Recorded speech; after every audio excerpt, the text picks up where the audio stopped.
તો કેમ છો ખેડૂત મિત્રો, સ્વાગત છે આપનો એક નવા વિડીયોની અંદર। તો ગઈકાલે આપણે બોરવેલ પંપની સબસિડી માટેનું ઓનલાઈન ફોર્મની અરજી કઈ રીતે કરી શકાય તે જોયું હતું।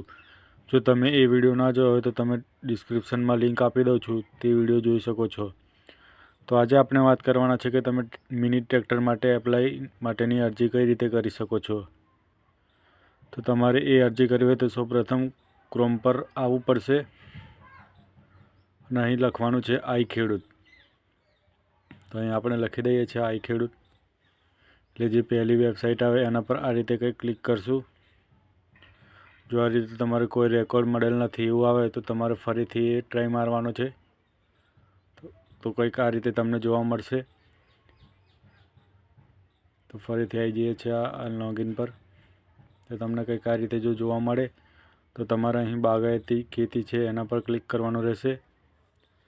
ત્યારબાદ થોડા નીચે જઈશું તો અહીં બહુ પ્રકારની યોજનાઓ આવે છે, તો તમારે નીચે જવાનું છે અને બાગાયતી યાંત્રિકીકરણમાં જે પહેલી યોજના છે ટ્રેક્ટર, એના પર ક્લિક કરશું તો કંઈક આ રીતે તમને જોવા મળશે। તો સૌપ્રથમ આપણે થોડું ઝૂમ કરીને જોઈએ છે કે શું છે। તો અહીં ઝૂમ કરીએ છીએ તો અહીં મિની ટ્રેક્ટર છે, 20 PTO HP સુધીનું ટ્રેક્ટર છે। તેના માટે આપણે જોઈએ છે કે ડોક્યુમેન્ટમાં શું શું જરૂરી છે। તો ડોક્યુમેન્ટનું લિસ્ટ આવી ગયું છે। તો સૌપ્રથમ જાતિનો દાખલો, સક્ષમ અધિકારી દિવ્યાંગ અંગેનું પ્રમાણપત્ર હોય તો, જમીન વિગત 7/12 અથવા 8/12ની નકલ, આધાર કાર્ડની નકલ, બેંક પાસબુકની નકલ અને રદ કરેલ ચેક। ત્યારબાદ વન અધિકારી પત્ર હોય તો। ત્યારબાદ હવે આપણે જોઈશું કે અરજી કઈ રીતે કરવી। તો અરજી કરવા માટે તમારે અહીં અરજી પર ક્લિક કરશું તો કંઈક આ રીતે જોવા મળશે। તો તમે રજિસ્ટર્ડ અરજદાર છો, જો હોય તો તમે અહીં પસંદ કરી શકો છો। તો અહીં પસંદ કરીએ છીએ, તો ના પસંદ કરતાં આગળ વધવા પર આવીશું। તો સૌપ્રથમ આપણે અહીં નવી અરજી કરવાની છે, તો હવે નવી અરજી કરવા માટે અહીં ક્લિક કરીશું તો કંઈક આ રીતે જોવા મળશે। તો સૌપ્રથમ તમારે અહીં અરજદારની વિગત લખવાની છે। તો પહેલાં નામ, પછી પતિ અથવા પિતાનું નામ, પછી અટક, પછી જિલ્લો પસંદ કરવાનો છે। તો આપણે કોઈ પણ એક જિલ્લો હમણાં પસંદ કરી લઈએ છીએ। તો આણંદ જિલ્લો પસંદ કરીશું। ત્યારબાદ તાલુકો પસંદ કરવાનો આવશે। તો તાલુકામાં કોઈ પણ એક કરી દઈએ છીએ, આણંદ જ કરી દઈએ છીએ। ત્યારબાદ કોઈ એક ગામ પસંદ કરવાનું આવશે। તો આપણે કોઈ પણ એક ગામ પસંદ કરી લઈએ છીએ અહીંયા બતાવવા માટે તમને। તો અહીં કરમસદ ગામ અમને પસંદ કરી લીધું છે। ત્યારબાદ તમારે અહીં સરનામું નાખવાનું રહેશે। ત્યારબાદ પિનકોડ નંબર નાખવાનો છે। ત્યારબાદ અહીં લિંક આપેલું છે, અહીં પિનકોડ તમારો નાખવાનો રહેશે। ત્યારબાદ અહીં લિંક આપી છે, તમે પુરુષ સ્ત્રી જે હોય તે સિલેક્ટ કરવાનું રહેશે। ત્યારબાદ તમારી જે જાતિ હોય એ તમારે સિલેક્ટ કરવાની રહેશે। ત્યારબાદ તમે દિવ્યાંગ હોય તો હા, ના હોય તો ના લખવાનું રહેશે। ત્યારબાદ ખેડૂતનો પ્રકાર છે, તમે નાના, સીમાંત કે મોટા જે પણ ખેડૂત હોય તે તમારે અહીં પ્રકાર લખવાનો રહેશે। અહીં તમારે મોબાઈલ નંબર આપવાનો રહેશે। તમારે અહીં મોબાઈલ નંબર આપી દેવાનો છે તમારો જે પણ હોય એ। ત્યારબાદ અહીં તમારો આધાર કાર્ડ નંબર લખવાનો રહેશે। આધાર નંબર લખ્યા બાદ અહીં ટીક કરવાનું રહેશે બોક્સ પર। ત્યારબાદ તમે આત્મા રજિસ્ટ્રેશન ધરાવતા હોય તો હા લખો, નહીંતર ના ચાલશે। ત્યારબાદ તમે સહકારી મંડળીના સભ્ય હોય તો તમે હા કરો, ના હોય તો ના કરો। ત્યારબાદ તમે ઉત્પાદક સહકારી મંડળીના સભ્ય હોય તો હા કરો, નહીંતર ના। પછી તમારે અહીં બેંકની વિગત નાખવાની છે। આધાર કાર્ડ લિંક હોય તે જ બેંકની વિગત નાખવી પડશે। તો સૌપ્રથમ IFSC કોડ નાખવાનો રહેશે।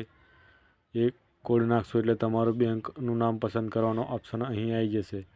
તો અહીં તમે કરશો એટલે તમારી બેંક જે પણ હોય આવી જશે। પછી કયા જિલ્લામાં છે તમારે અહીં સિલેક્ટ કરવાનું રહેશે। તો તમે સિલેક્ટ કરી લેજો। ત્યારબાદ તમારા જે પણ બેંક જ્યાં પણ એરિયામાં આવ્યું હોય એ એરિયાનું નામ અહીં ઓટોમેટિક આવશે।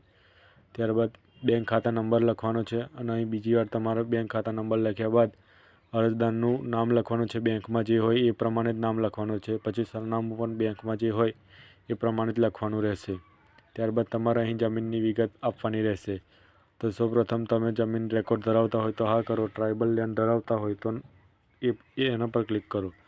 ત્યારબાદ તમારો જિલ્લો, તાલુકો અને ગામ ઓટોમેટિકલી અહીં આવી જવાનું છે। ત્યારબાદ તમારે રેશન કાર્ડની વિગત આપવી પડશે।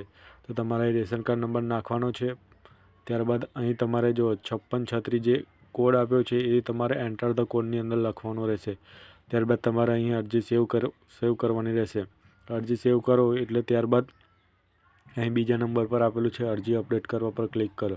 તો કંઈક આ રીતે ક્લિક કરશું ને તો અહીં તમારે જે રેશન કાર્ડ નંબર અને અરજી નંબર જે જનરેટ થયો છે એ તમારે અહીં નાખવાનો રહેશે. એ નાખશો એટલે તમારે અરજી અપડેટ કરવી હોય તો કરી શકાશે. પછી અરજી કન્ફર્મ કરવા માટે અહીં ક્લિક કરશું તો એ અહીં પણ ખાતા નંબર અને રેશન કાર્ડ નંબર નાખી તમે અરજી કરી શકો. અને પછી પ્રિન્ટ કઢાવવી હોય તો પણ તમે અહીં પ્રિન્ટ કઢાવી શકો છો. ખાતા નંબરને જમીન આધાર રેશન કાર્ડ નંબર નાખીને તમે પ્રિન્ટ કઢાવી શકો છો. તો ભવિષ્યમાં તમને આ કામ લાગશે. તો વિડીયો ગમ્યો હોય તો અમારા વિડીયોને શેર કરવા વિનંતી.